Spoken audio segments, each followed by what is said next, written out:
Hello, good afternoon. We're just 79 days away from the 2024 general election. Welcome to Election Brief. We're live on DSTV channel 421, GoTV channel 125, on all our social media platforms and around the world on myjoyonline.com. Election Headquarters is brought to you by Petrosol Platinum Energy, energizing dreams. The Chartered Institute of Management Accountants, CIMA, and the American Institute of Certified Public Accountants, together as the Association of International Certified Professional Accountants. It's also brought to you by German Ozone Medical Center, Alternative Therapy, Dental Wellness and Beauty, as well as Chopbox Technologies, a convenience service, and Youth Bridge Foundation, bridging the gap for positive youth development. My name is Faustina Safo. Please stay for details.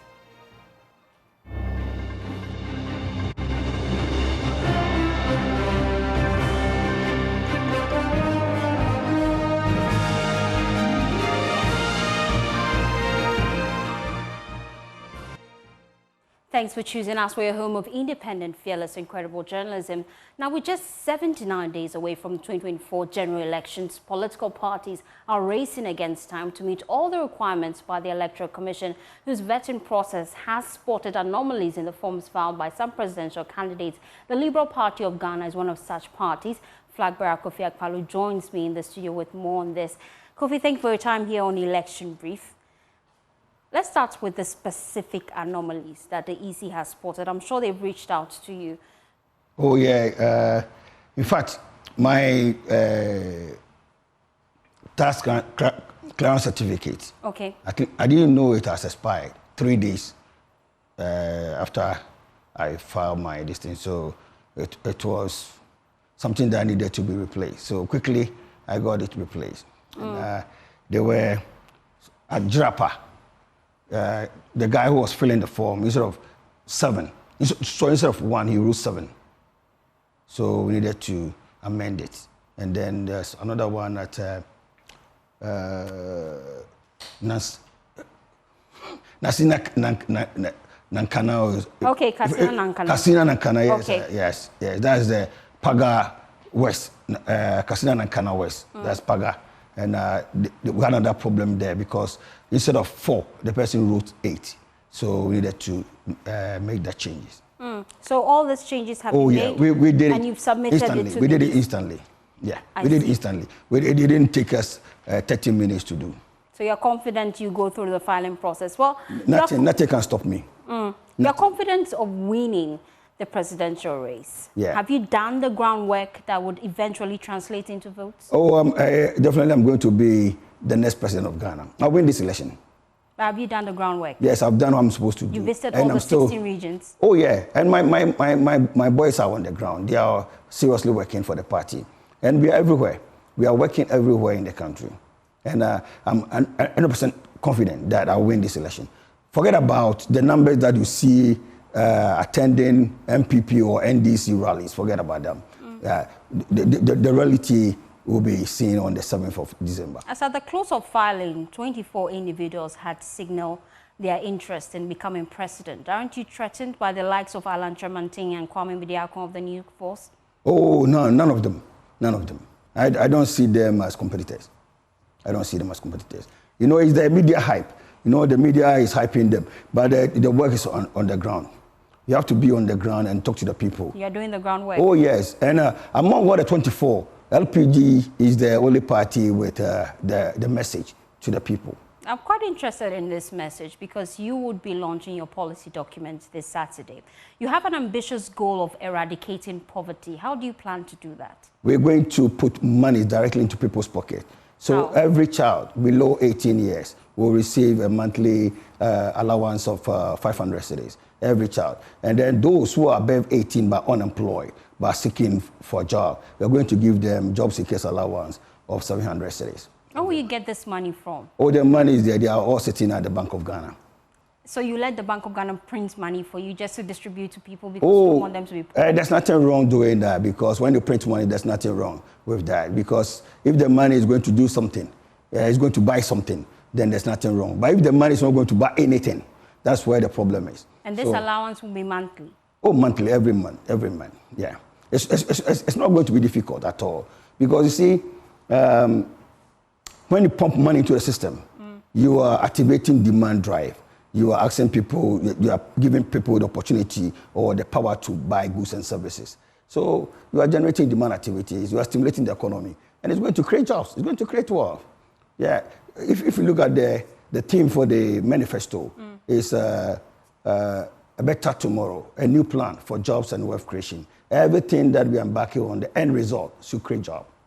I'm quite interested in this. Be specific. What exactly would you do policy-wise in terms of direction to create jobs for the teeming young Ghanaians? Yeah, we are setting up a job fund. The job fund, we are setting up a $10 billion equivalent job fund. And the idea is that we want to help businesses that are existing businesses. We give them money to stimulate their activities. And also the young people who want to go into business. We want to support them with funding in the form of a loan to enable them to bring the best out of them to create the needed jobs for our people. And then we have a lot of schemes that we want to introduce whereby we also, if let's say you are going to employ newly graduates, we're going to make sure your SNET, government takes care of the SNET contribution from the employer. I see. The newly graduates. If your company, like multimedia, is going to employ, let's say, a fresh graduate, we give the company the option that at least your SNET contribution, hold it, government will pay that. But SNET payments are statutory, is actually to help pensioners. So if you're going to be paying that much, are you going to pay at the start or up till the end? What exactly is the plan? The program is 3 years. If you engage the service of that young person for 3 years, all the contribution that you are going to suffer as an employer, government will bear that cost. Okay? For 3 years? For 3 years, government will do that. There's another option that you can also pick, is that if you are going to employ a young graduate, we're going to give you, let's say, when you are filling your tax return, and maybe the cost that you're going to incur on that fellow will make you multiply 3 times. So let's say you spend 100,000 on that individual for a year. When you are filling your tax return, you do it 300,000, so that it will reduce your net profit to reduce your tax bill. Okay. Yeah. That clarifies some of the issues for us. But then I'm quite concerned about illegal mining and what your plan is. There's currently calls for government to halt all type of mining and declare state of emergency. What will the LPG do? I don't think we need to declare a state of emergency. No, I don't think. Why? Yeah, because the problem is big, yeah? But the solution to this problem is small. If we do proper thinking, we realize that we don't need to drive these cases away, because when you drive them away, they'll go back. So what you have to do is to bring them together collectively. Let them all register.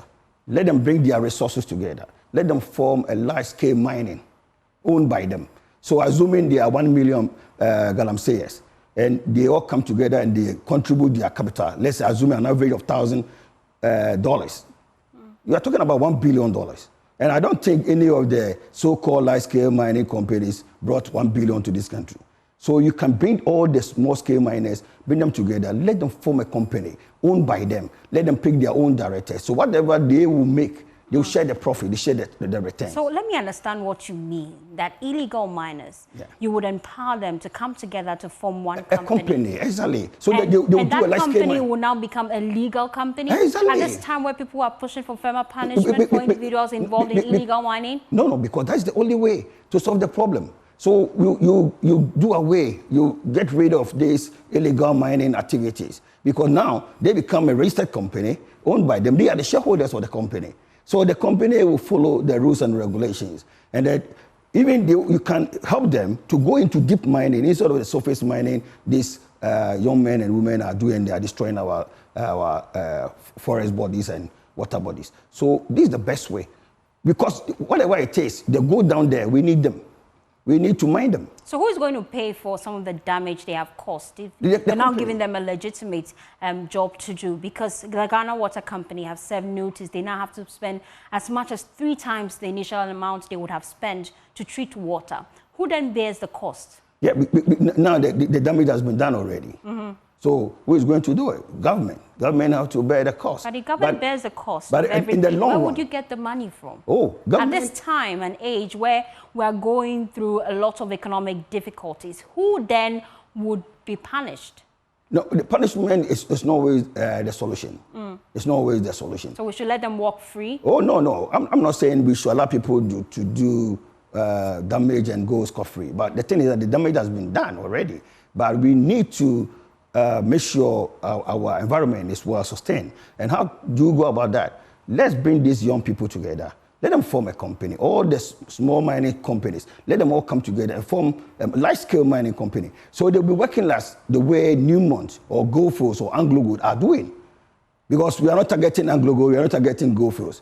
So when they become like AngloGold or Goldfields, they will also be doing the same thing AngloGold is doing. So they won't destroy our water bodies or our forest areas. So this is the way. And this one, the guys will be, even the young monies are going to work for them. Even you yourself, you can decide to buy shares in that company, but your money will be working for you sitting somewhere. So everyone walks away free under your government, no. even though you have participated in illegal mining? You see, punishing is not always the answer. You know, if you are targeting, punishing people, they'll go back. Because human beings as we are not all that scared about punishment. If they know that they're going to be punished for doing this, they weigh the cost. And say that, oh, if I do this and I get punishment, what? You understand? So they'll go back. So that's why we've been banning the excavators, we'll be doing this, we'll be doing that. So the problem is persistent. So to avoid that, let's do it in a nice way. Register all of them. Let them become shareholders in a new company owned by them. So if let's say they are 1 million and they bring 2 million, 200 cities, 200, it's 200 million. If it's 1,000 cities that they are bringing, it's 1 billion. If it's $2,000, it's $2 billion. Within a short time, they raise that huge sums of money. They can buy all the needed equipment like the AngloGold and whatever are using, the chemicals that they are using, and then they'll be running the mining firm. And now the returns will stay in this country because our people are going to earn them. And then we cannot think of what? Forming companies to add value to our resources. People always think about, oh, why is that Ghana, we have this natural resource, but we are not adding value? Because they don't belong to us. They belong to the foreigners. Newmont, AngloGold, Goldfields, they earn it, they take it away. So now we have to do it a different way. Let's get our people involved. Let empower them. Let them form companies. Let them do the right thing. Whatever they earn, it stays here. Interesting. I'm quite interested in how you plan to deal with our education sector, especially with your thoughts about how to deal with the illegal mining. In education, what would you do? Education, we are looking to merge the JHS and the SS to become one college, a stream, so that where you have your existing JHS, that's where you finish your SS. We are going to add additional infrastructure to the existing JHS so that you finish there, you don't necessarily need to go to any boarding house whatsoever. To cut the cost of running secondary education. At the same time... So secondary education will merge with junior high school? Yes. And so you go to school for how long 6 exactly? 6 years, like you are doing. You know, you do 3 years then JHS. What's the difference? The difference is that now you don't wait to go to SS elsewhere. You go, you spend the SS at where you did your JHS. So the same compound, you're not going anywhere. You finish 6 years and then you go to university. Infrastructure would be a key challenge to host some of these children. How do you plan to bridge that gap? Oh, we are going to borrow money to invest in there. At this time where Ghana's debt stock is skyrocketing and government is currently negotiating with our external creditors to ensure that they cut us some slack, you want to go and borrow more money? Yeah, we need to. We need to borrow more to invest in the economy, to grow the economy. If we don't borrow, where are we going? You know, there's nothing wrong borrowing money to invest in an economy. If anybody tells you borrowing is wrong, whatever, the person doesn't understand. Because in business, we don't use equity too much to run a business. If you use too much equity, it means you don't understand leverage. You understand? So you need to use debt to run a business or an economy. So running this Ghana's economy, from my point, it's like we have to manage like a business point of view. We're not doing business as usual, you understand? So we borrow money, invest it right, and then get the returns. So what kind of certificate will I graduate with in this system of yours? The same certificate that they are getting. The WASI. You write the WASI where you are. You write the BEC But you say you're combining two, junior high school and senior high school. There will be no break. Yeah. So what's the essence? So you write the JHS exam, the BEC. When you get to Form 3, you write the exams. Then so you won't get certificate after junior high school? They will give it to you. But it's like you wait for the next term you are moving. Then there's no need. No, there's that need, because my kids have experienced that. You know, I had all my children in Europe, and my kids went to Adams College. And good for them. I'm here in Ghana, and I want to find out what you would do for me in Ghana. What I have learned from there is what I'm bringing to the kids here, because I believe that what my children have enjoyed overseas, the kids in Ghana also deserve the same. So when I become president, everything my kids have experienced is what I'm bringing to Ghana. There's a gap in our educational system where there are concerns about how we teach our children. Yeah. It's more of theory than practical. So Exactly. what policy do you have in your manifesto that would help treat this gap? Yeah, it's going to be more practical, because these days everything is hands-on. So it's going to be hands-on education. Let's talk about other sectors of the economy. And then agriculture. The tertiary education, we're going to make it free for all our kids to go through university education. Those who are going to private schools, we will pay them part of the fees. Your government seems to be a free government, and it makes us wonder if indeed these promises can be achieved. Yeah, we can do more than that. You see, and they are all doable. And also remember, when you empower your young people, when you empower your men and women, they are going to add value. They are going to pay back. You like yourself, you know, you're well educated, so your salary is big, and then you are paying high taxes to the state. Assuming you drop at JHS, you wouldn't have gotten what you are getting. So government is not going to get enough from you. So you're going to provide all these freebies by borrowing? Oh, not necessarily borrowing. Okay. There are certain things that you can do without borrowing. When you use the IQ. I'm quite interested in that IQ. Now let's look at the agricultural sector. Yeah. There are challenges we're facing currently with issues of dry spell and Ghana's output in the cocoa sector. What specific policy do you have in your manifesto that will address some of these challenges? In fact, irrigation is one bit that we have to invest money in, because if you want to produce more rice year-round, you need irrigation system. So you're going to, if vegetables, you need irrigation. You can't do without irrigation. So we have to invest in irrigation to enable us to increase our productivity. At the same time, we are also looking to end importation of rice and importation of poultry into this country. So after 6 months in government, we ban importation of rice and we ban importation of poultry. We'll see to it that we empower our poultry farmers, we give them money to produce what we eat here. We are not going to import anything here, because if you are able to give, let's say, $500 million to 10 poultry farmers, 50 million, and ask them to produce the broilers that we consume every day, they'll be able to produce them within 2-3 months. You would ban importation of rice after 6 months in government. After 6 months. But do we have enough locally to feed the population? Yeah, because I believe that my first week in government, I should be able to use fiat to raise money to give to the 10 farmers that I've identified in this country to enable them to produce what we need. So after 6 months... And they'll plant and harvest within 6 months. Oh, within 6 months. And feed the population. Oh, yes. Because poultry will give you 2 months. It should be ready. Broiler, 2 months, it should be ready. Max 3 months. So we'll be able to do that. That's why I'm giving myself 6 months. You make being a president look quite easy. And it's I'm quite easy. Interested in that. You know, Madam, you know, Ghana here, yeah?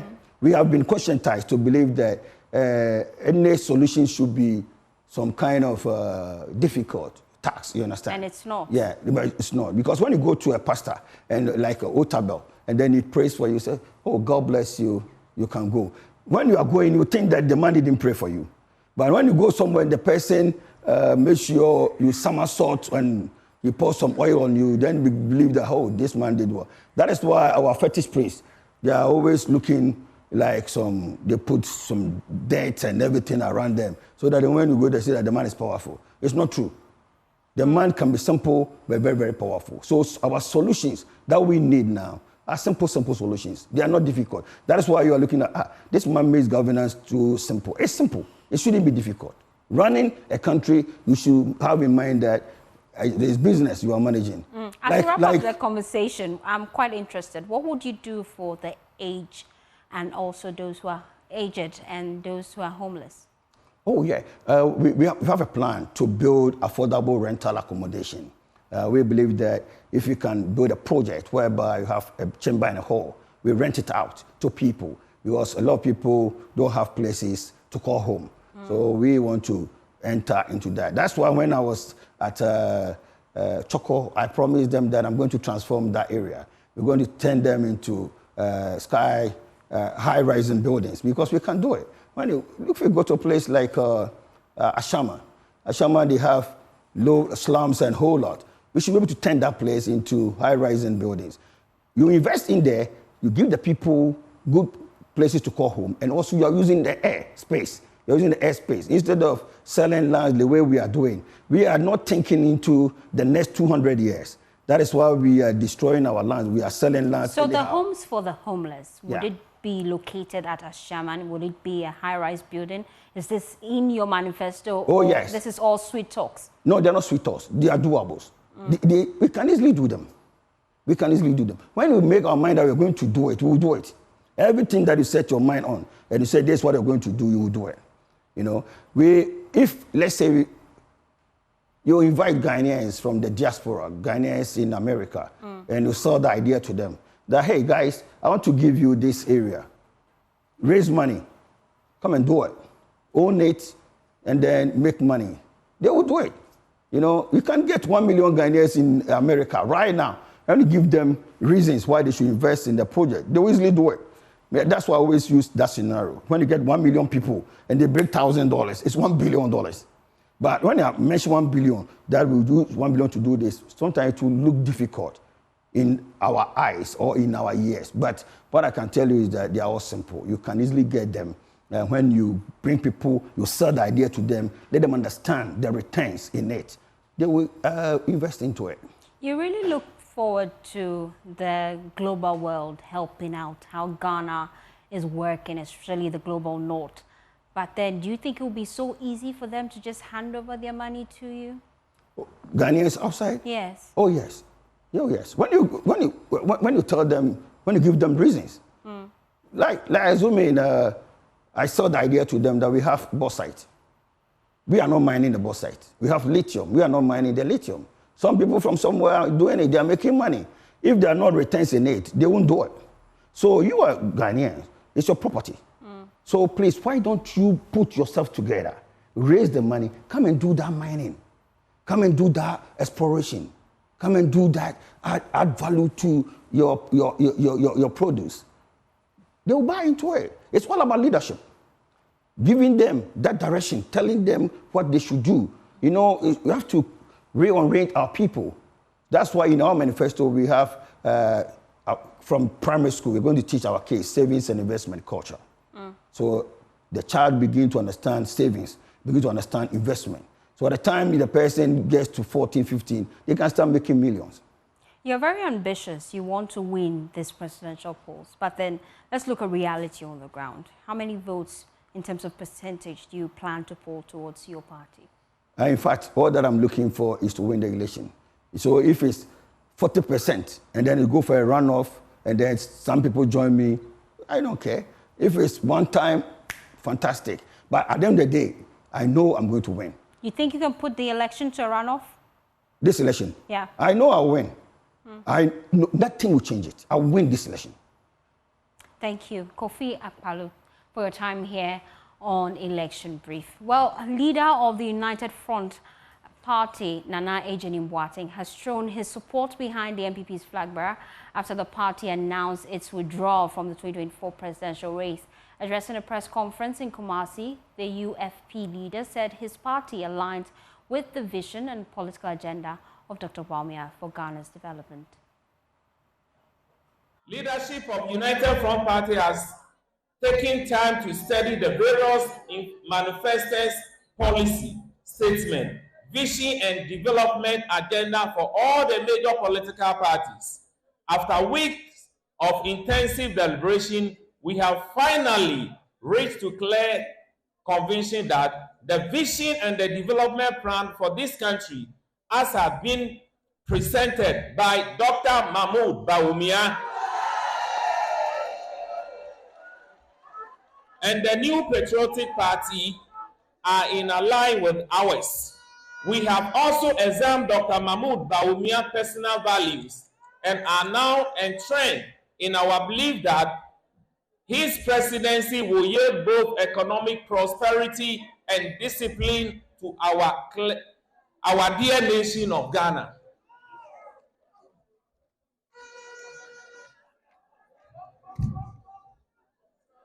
We have gone around the country and now witnessing to the massive development of infrastructure and positive impact on our life as a result of social intervention delivered during the past 8 years of Nana Addo Dankwa Akufo-Addo and Dr. Mahamudu Bawumia government. The country will benefit immensely from continuation of these policies and initiatives. Consequently, we have decided to step down our ambition and rather focus on assisting Alhaji Dr. Mahamudu Bawumia. Flag bearer of the New Patriotic Party, Dr. Mahamudu Bawumia, has promised to construct a mini harbour and a sea defence for the people of Sege if he is elected president in the upcoming 2024 general elections. This pledge, according to the vice president, is aimed at improving the local economy, enhancing livelihoods and protecting coastal communities like Sege from destructive effects of sea erosion. During a campaign stop in the area, Dr. Bawumia said he hopes the sea defence, once constructed, will safeguard the coastline and the people of Sege from the continuous threats of tidal waves and erosion, while the mini harbour will provide opportunities for fishermen and traders, facilitating trade and transportation in the area. During a campaign stop in Sege, Dr. Bawumia said he hopes the sea defence, once constructed, will safeguard the coastline and the people of Sege from the continuous threats of tidal waves and erosion, while the mini harbour will provide opportunities for fishermen and traders, facilitating trade and transportation in the area.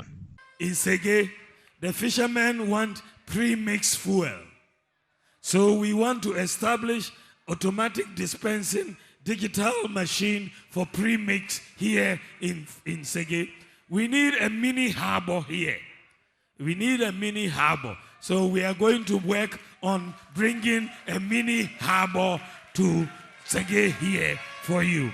So that is a very, very important thing. Of course, the roads also need to be done.